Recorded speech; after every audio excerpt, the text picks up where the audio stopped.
হে কৃষ্ণ, রাধে রাধে। জয় শ্রীকৃষ্ণ। আমাকে মেরেছিস ধবার আচারে, তোকে যে মারবে সে বাড়ছে গোকুলে। রাধে রাধে বন্ধুরা। সামনে আসতে চলেছে জন্মাষ্টমী। জন্মাষ্টমীর ব্রত শনিবার সনাতন ধর্মের একটি শ্রেষ্ঠ এবং পবিত্র দিন হচ্ছে জন্মাষ্টমী। ব্রতের শুভ দিন। এই দিনটি প্রতিটি সনাতনীদের জন্য বিশেষ গুরুত্বপূর্ণ দিন। দাপর যুগে ভাদ্র মাসে কৃষ্ণপক্ষে অষ্টমী তিথিতে রোহিণী নক্ষত্রে যোগে তখন স্বয়ং ভগবান শ্রীকৃষ্ণ তিনি আবির্ভূত হয়েছিলেন। এই জন্য জন্মাষ্টমীর ব্রতের দিন খুবই পবিত্র একটা দিন। ভুলও এই দিনে খেতে নেই বা গ্রহণ করতে নেই এই তিনটি খাবার। এতে অমঙ্গল দূরীভূত হবে, অখণ্ড সৌভাগ্য উদয় হবে।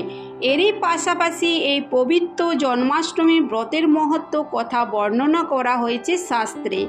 এই সমস্ত বিষয়ে আজকের ভিডিওটিতে আপনাদেরকে সঠিকভাবে জানাবো। আপনিও এই জন্মাষ্টমীর ব্রত পালন করেন কিংবা নাই করেন, কিন্তু সবাইকে আজকের এই গুরুত্বপূর্ণ বিষয়ে জানা অতি প্রয়োজন। জন্মাষ্টমীর ব্রতে পবিত্র শুভ দিনে অবশ্যই আপনি এই খাবারগুলি গ্রহণ করবেন। এতে সারা বছর সুস্থ ও নিরোগ থাকবেন, অখণ্ড সৌভাগ্য অধিকারী হতে পারবেন।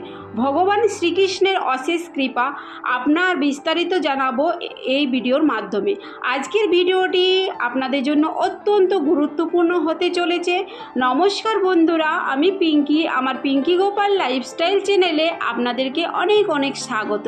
আশা করি বন্ধুরা আপনারা যে যেখান থেকে আমার ভিডিও দেখছেন, আপনাদেরকে অসংখ্য অসংখ্য ধন্যবাদ আমার ভিডিও দেখার জন্য, এবং আমার ভিডিওটি সম্পূর্ণরূপে মনোযোগ সহকারে শ্রবণ করবেন এবং ভালো লাগলে লাইক করবেন, শেয়ার করবেন এবং আমার পাশে থাকবেন।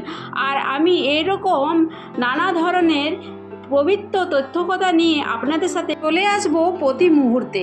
এই মুহূর্তে ভিডিওটি অন করেছেন তাদের প্রত্যেককে স্বাগত ও ভালোবাসা ও শ্রদ্ধার সহিত জয় শ্রীকৃষ্ণ, জয় বিষ্ণু, অথবা আপনার গুরুদেবের নামটি একটিবারের জন্য হলো লিখে জানান। এবং চ্যানেলে যদি নতুন হয়ে থাকেন অবশ্যই আমার চ্যানেলটি সাবস্ক্রাইব করে থাকবেন। পাশে থাকার জন্য অবশ্যই নোটিফিকেশান অন করে রাখবেন, যাতে আমার ভিডিও ছাড়ার সাথে সাথে আপনাদের কাছে পৌঁছে যেতে। আমি আশা করছি আপনাদের থেকে আপনারা আমাকে অবশ্যই সাপোর্ট করবেন। তাহলে চলুন শুরু করা যাক আজকের মূল পর্বে। দ্বাপর যুগে সংসারে অধর্ম বিনাশ করে ধর্মের প্রতিষ্ঠা করতে মথুরায় যাদব বংশে জন্ম নেন ভগবান বিষ্ণু, অষ্টম অবতার শ্রীকৃষ্ণ। কথিত আছে কেউ যদি এই জন্মাষ্টমীতে উপবাস পালন করে, শ্রীকৃষ্ণর পূজা অর্চনা করে, তাহলে তাকে আর সেই জড়জগতে জন্ম মৃত্যু ব্যাধি কষ্টভোগ করতে হয় না, এমনকি পুণ্যজন্মও গ্রহণ করতে হয় না। আবার বিশ্বাস ও ভক্তি ভরে এই দিনে শ্রীকৃষ্ণের উপবাস করলে দূর হয়ে যায় প্রেমের বাধা। তাই চট করে দেখে নিন জন্মাষ্টমীর ব্রতের পালনের নিয়ম। তবে কেবলমাত্র উপবাস করে পুজো করলে তো আর হলো না, এরপর কপালকে পুজো করার আগে মানতে হবে বেশ কিছু নিয়ম কানুন, তবে কিন্তু মিলবে মন মতো ফল। তাই অবশ্যই আপনারা ভিডিওটি শুরু থেকে শেষ পর্যন্ত ভক্তি ও শ্রদ্ধার সহিত শ্রবণ করবেন, স্কিপ না করে। স্কিপ করে শ্রবণ করলে মূল্যবান কথাগুলি বাদ পড়ে যেতে পারে। শাস্ত্রে বলা হয়েছে, স্বয়ং ব্রহ্মা বলেছেন যে ব্যক্তি অষ্টমীতে ব্রত অবহেলা করবে, পালন করবে না, মরা মানুষ ভক্ষণ করলে বা মানুষের মাংস ভক্ষণ করলে, এমনকি শুকুন মাংস ভক্ষণ করলে বা গাধার মাংস ভক্ষণ করলে যে পাপ হয়ে থাকে, সেই সমান পাপের ভাগীদারি হতে হবে সেই ব্যক্তিকে। এটা ব্রহ্মবৈবর্ত পুরাণের কথা। নারদজিকে ব্রহ্মা নিজেই বলেছেন যে নারদ এই জন্মাষ্টমীর ব্রত দেবতা থেকে শুরু করে স্বয়ং ভগবান মহাদেব পর্যন্ত এই ব্রত পালন করে থাকে। এমন দিন প্রত্যেকের কাছে একটা গুরুত্বপূর্ণ দিন, কিন্তু এই দিনটি যে ব্যক্তি পালন করে না, অবহেলা করবে, অর্থাৎ ব্রত করবে না, মানুষের মাংস ভক্ষণ করলে যে পাপ হয় সেই পাপের ভাগী হতে হবে তাকে। এর পাশাপাশি আরও বলা হয়েছে অনেক পাপের কথা, শুধু যে একটা পাপ তা কিন্তু নয়। কোনো ব্যক্তি মৃত মানুষের হাত থেকে খাবার গ্রহণ করলে যে পাপ হয়, জীবিত ব্যক্তি তার শাস্তি অত্যন্ত কঠিন, সেই পাপের ভাগী হতে হয় তাকে। যারা জানে এই জন্মাষ্টমীর মহত্বর কথা, তবুও যদি তারা পালন না করে এই ব্রত, ব্রহ্মাজি বলেছেন বিষধর সর্প হয়ে গভীর বন জঙ্গলে তারা বাস করে, অর্থাৎ তাদের পরবর্তী জন্মে সাপ হয়ে জন্মগ্রহণ করতে হয়। এবং যে সমস্ত ব্যক্তিরা এই ব্রত পালন করে তাদের জন্য বলা হয়েছে, স্বয়ং ভগবান শ্রীকৃষ্ণ নিজে বলেছেন ব্রহ্মবৈবর্ত পুরাণে, সেই সমস্ত ব্যক্তিদের প্রতি আমি নিজে অখিল ব্রহ্মাণ্ডের মালিক হওয়ার সত্ত্বেও নিজের ঋণী হয়ে যায় তাদের কাছে, এবং তাদের এই জন্য জন্মাষ্টমী ব্রত এতটাই গুরুত্বপূর্ণ। এই পাশাপাশি বলা হয়েছে যে সমস্ত ব্যক্তিরা যদি ভক্তি ভরে পালন করবেন এই ব্রত এবং ভগবানের পুজো অর্চনা করবেন বা পুজো দর্শন করবেন, তাদের জন্য বলা হয়েছে তাদের অতি জন্মে 7টি জন্ম পাশাপাশি বশীভূত হয়ে যায় এবং সেই ব্যক্তির ভগবানের খুব কাছে বা প্রিয় হয়ে যায়। তাই এই জন্মাষ্টমী ব্রতকে প্রত্যেকেরই প্রাধান্য দেওয়া উচিত।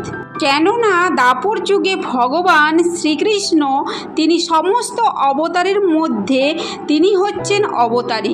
কেননা ভগবান শ্রীকৃষ্ণ থেকে সমস্ত অবতার এসেছিলেন, এই ভগবতে বলা হয়েছে।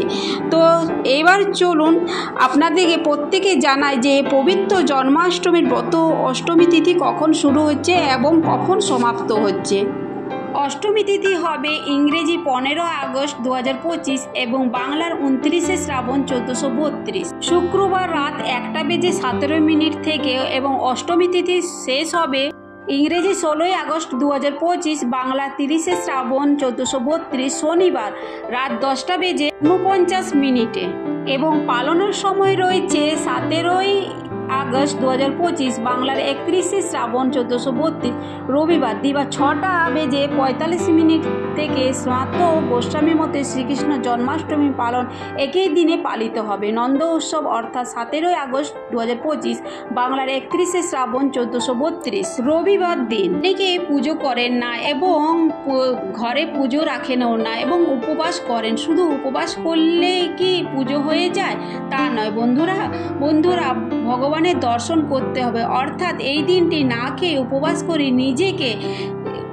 সংযত করে ভগবানের সেবা করতে হয়। এই দিনে অবশ্যই আপনাদের উচিত যে কোনো মন্দিরে গমন করা উচিত, যেখানে গিয়ে ভগবান পুজো অর্চনা অন্তত পক্ষে দর্শন করাও উচিত। যদি আমরা পুজো না করতে পারি, যে সমস্ত ব্যক্তিরা পুজো করে এবং সেই সমস্ত ব্যক্তিদের সেই পুজো দর্শন করে সমান পূর্ণফল লাভ করা যেতে পারে। তাই এই দিনে অবশ্যই আপনারা যে কাজটি করবেন, তো প্রথমত হচ্ছে আপনি এই দিনে অবশ্যই ভগবানের পুজো অর্চনা করবেন, কিন্তু মূল যে পুজো এমনতে সে সারাদিন কৃষ্ণ পুজো হবে, সকাল দুপুর সন্ধ্যাতে তো হয়, কিন্তু জন্মাষ্টমী ব্রতে যে মূল পুজো সেটা হচ্ছে কখন করতে হবে।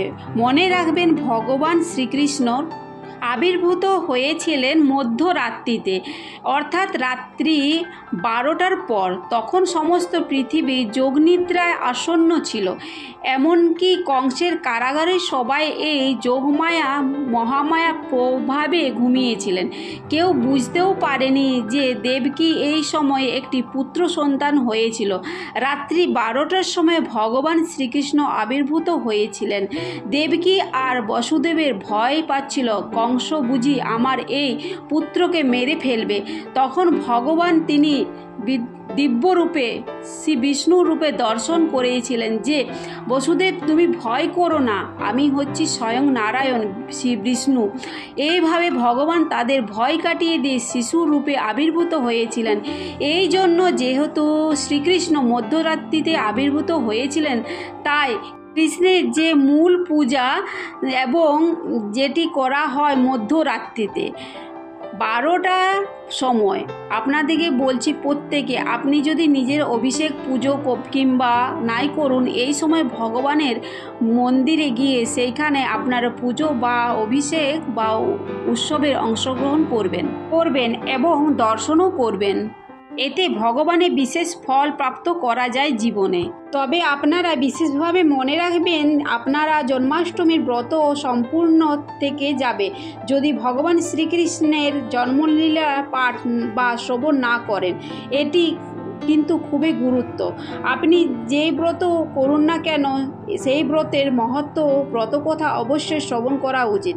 জন্মাষ্টমীর ব্রত পালন করে যদি ভগবানের লীলাকথা শ্রবণ না করা হয়, তবে সেই ব্রত অসম্পূর্ণ থেকে যায়। প্রত্যেকেই বলবো, আপনারা যদি সম্ভব হয় তবে পুরুষোত্তম আবির্ভাবের লীলা নিজে পাঠ করবেন বা শ্রবণ করবেন।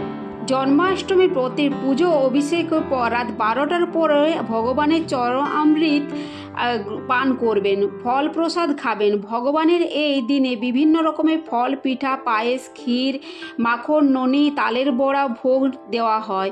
তবে কথা হচ্ছে যে এই দিনে তালের বড়া বা তালের তৈরি কোনো খাবারে খাওয়া যাবে না। অষ্টমীর ব্রতের দিনে মনে রাখবেন, চালের থেকে যত প্রকার খাবার হয় সেগুলি খাওয়া যাবে না। সবজি, কোনো প্রসাদ খাওয়া যাবে না। তালের তৈরি খাবার খাওয়া যাবে না এই দিনে। তবে ভগবানকে ভোগ দিতে পারবেন, কিন্তু খাওয়া যাবে না। পরের দিন আপনি খেতে পারেন। আরেকটি গুরুত্বপূর্ণ বিষয়, আপনারা এই জন্মাষ্টমীর দিনে চেষ্টা করবেন 108 জোড়া তুলসী পত্র ভগবানকে অর্পণ করতে। এই বিশেষ দিনে সৌভাগ্য লাভের জন্য একটা গুরুত্বপূর্ণ উপায় হচ্ছে এইটি।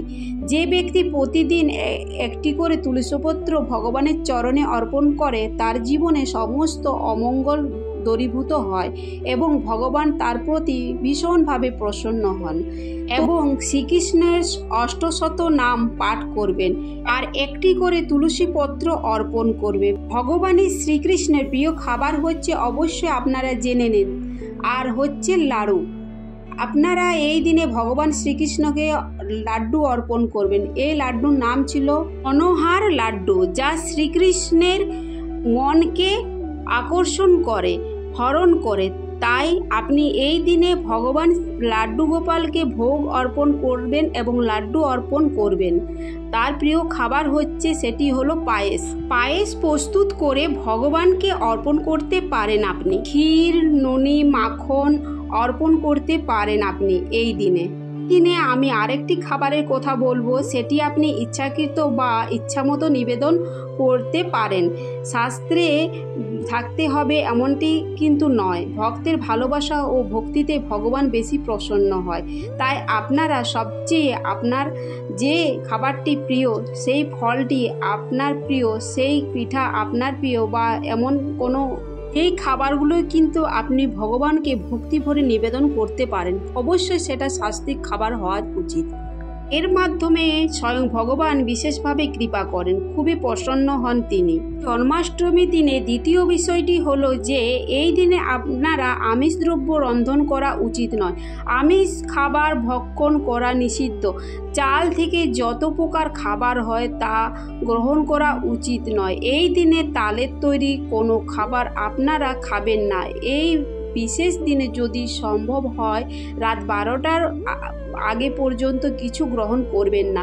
নির্জলা ব্রত রাখবেন। যদি তা না করতে পারেন তাহলে ফলমূল খেতে পারেন, কিন্তু ভাত, রুটি, পরোটা, খিচুড়ি এই সমস্ত খাবার আপনি ভুলেও খাবেন না। বা বেগুনের কোনো খাবারে এই দিনে কিন্তু খাওয়া চলবে না। উচ্ছে খাবেন না। অর্থাৎ জন্মাষ্টমী ব্রত করে বা ব্রত চলাকালীন মূলত শাকসবজি সম্পূর্ণরূপে বর্জনীয়। অনেকেই ব্রত রাখেন কিন্তু সামা চালের পায়েস বা সামা চালের পায়েস করে খান, কিন্তু এই দিনে কিন্তু সামা চালের পায়েস খাওয়াও চলবে না, ভুলেও খাবেন না এই সামা চালের পায়েস। সকল প্রকার খোরকর্ম সম্পূর্ণরূপে বর্জনীয় এবং এই সমস্ত খাবারগুলি আপনারা খাবেন না। আর যে সমস্ত খাবারগুলি ঠাকুরকে ভোগ দিতে বলেছি আমি এবং আপনাদেরকে খেতে বলেছি, অবশ্যই আপনারা পালন করার চেষ্টা করবেন। পবিত্র জন্মাষ্টমীর দিনে আপনারা ভুলেও এই পোড়া জাতীয় খাবার খাবেন না। এই মকাই পোড়া, বেগুন পোড়া এবং অন্যান্য পোড়া জাতীয় খাবার আপনারা ভুলেও খাবেন না। এই খাবারগুলো খেলে আপনাদের সহস্র পাপের ভাগীদারি হতে হবে। তাই আপনারা ভুল করেও এই জন্মাষ্টমীর পবিত্র উৎসবের দিনে আপনারা ভুলেও এই পোড়া জাতীয় খাবারগুলো খাবেন না। এই পবিত্র জন্মাষ্টমীর দিনে আপনারা ভুল করেও এই আমিষ জাতীয় খাবারগুলো খাবেন না, যেমন রসুন, পেঁয়াজ, মসুর ডাল, ডিম, এসবগুলোর থেকে আপনারা দূরে থাকবেন। এই পবিত্র জন্মাষ্টমীর দিনে আপনারা নিরামিষ খাবার গ্রহণ করবেন এবং এই দিনে যতটা সম্ভব আপনারা পারেন উপবাস থাকবেন এবং ভগবান শ্রীকৃষ্ণের আশীর্বাদ এবং কৃপা লাভ করতে পারবেন। অবশ্যই আপনারা এই জন্মাষ্টমীর দিনের আপনারা ভগবানের জন্মকথা, লীলা কথা অবশ্যই শ্রবণ করবেন। বলা হয়ে থাকে যে এই জন্মাষ্টমীতে যদি আপনারা ব্রত পালন করেন আর যদি জন্মাষ্টমীতে আপনারা ব্রত কথা শ্রবণ না করেন, তাহলে কিন্তু আপনার এই ব্রত কিন্তু অসম্পূর্ণ থেকে যাবে। তাই বন্ধুরা বললাম, এই বিশেষ দিনে জন্মাষ্টমীর ব্রতকথা আপনারা শ্রবণ করবেন।